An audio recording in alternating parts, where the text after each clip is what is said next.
Good morning, and it's a beautiful Friday morning here, coming to you live from the Newsfirst studios in Colombo. Now, cricket fever is set to grip Rawalpindi today as Sri Lanka and Pakistan lock horns in the second ODI of their three-match series. Now, welcome to the Breakfast Rundown. The high-stakes encounter will take place at the iconic Rawalpindi Cricket Stadium, with the first ball scheduled for 3 p.m. Sri Lankan time. The series is part of a packed tour featuring 3 ODIs and a tri-nation T20 tournament that includes Zimbabwe, promising fans plenty of action in the coming weeks. Sri Lanka, led by Charita Solanka, enters this match under pressure after Pakistan clinched the opening ODI by 6 runs in a nail-biting finish. For the visitors, today's game is crucial. Victory is essential to keep the series alive. Pakistan, captained by Shaheen Shah Afridi, will look to seal the series and maintain their winning momentum. Now, in what can be considered a heartwarming display of sportsmanship and unity, Pakistan's players and passionate fans came together to give the Sri Lankan cricket team a grand welcome in Rawalpindi. The scene was filled with cheers, smiles and a shared love for the game that transcended rivalry. From waving flags to chanting slogans of friendship, the atmosphere reflected the true spirit of cricket, bringing nations closer, one match at a time. The Sri Lankan team, visibly moved by the gesture, expressed gratitude for the warm reception.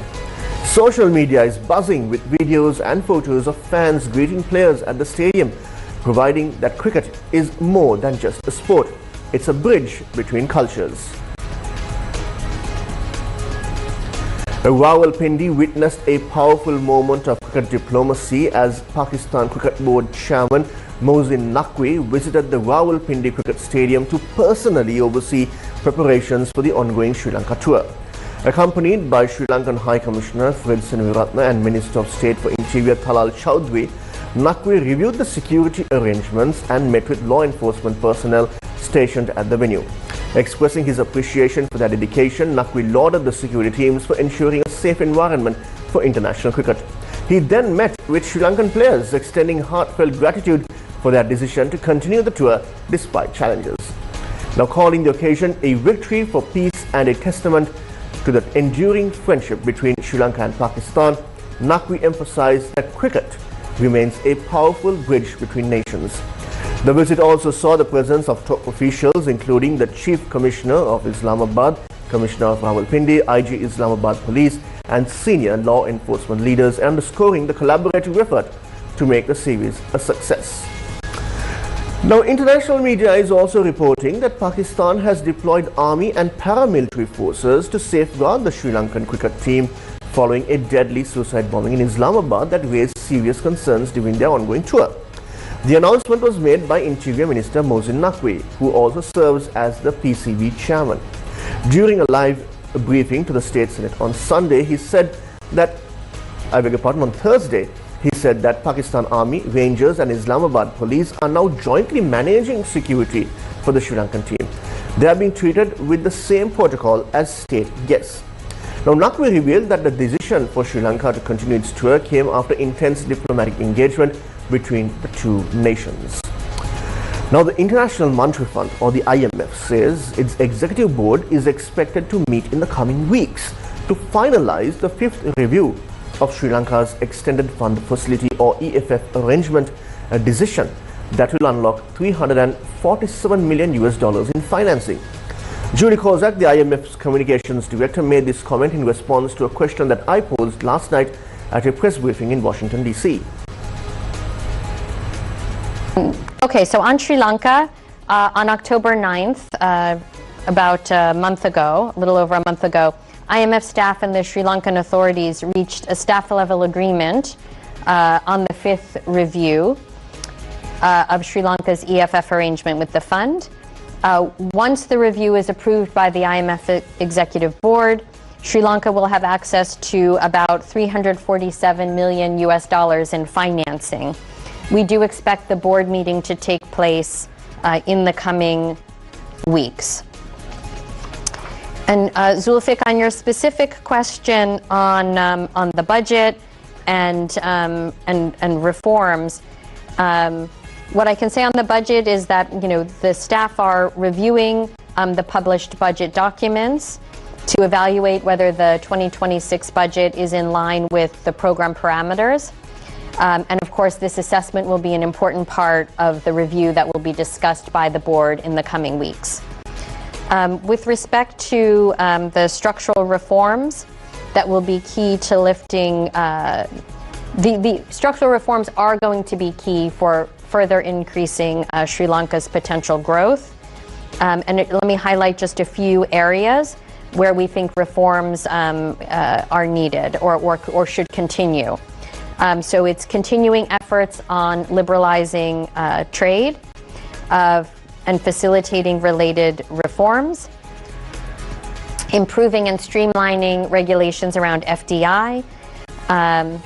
Also, it's important to speed up the implementation of the governance reforms. Continuing to protect the vulnerable should be a priority going forward for Sri Lanka, and there's scope to deepen the welfare benefit payments scheme. So those are some of the reforms that we'll be looking for to boost Sri Lanka's growth. Kozak, the IMF's communications director. Now, Sri Lanka's parliament is set for a decisive moment this evening as the second reading vote on the 2026 budget takes place at 6 p.m. according to the Department of Parliamentary Communications.